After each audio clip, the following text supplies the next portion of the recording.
I started here 4 years ago. And it was at the time it was a temporary position, but I knew that it had options to become a permanent position, and I had a lot of respect for the art program that was being run here and the school in general and their traditions, and was excited to teach in the community that I lived in actually. So Cool. that's how I got in. These guys have been working on understanding value, so like the lightness and darkness of an object, Okay. how to use value to represent light, and how to represent light to create surface texture. So they did a bunch of smaller projects, kind of like around that, both non-objectively and naturalistically. And the culmination of each one of these units is kind of like a free choice project, where I say, okay, value, how we can use that to create surface texture.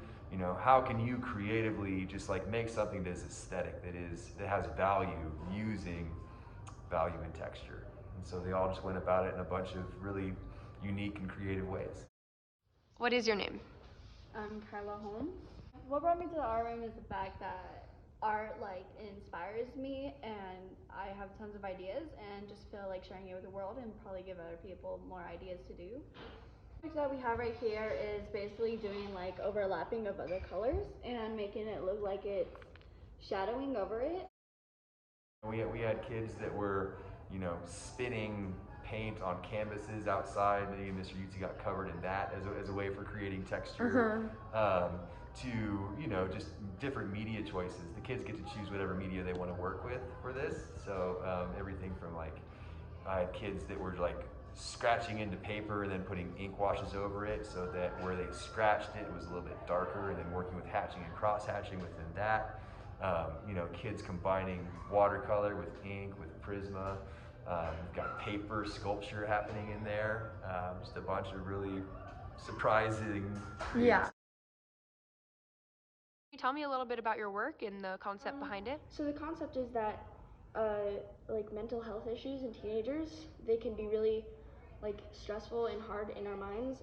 The color in it is showing what everybody else sees, but the rest of the creepy faces is what happens in our mind that nobody else sees.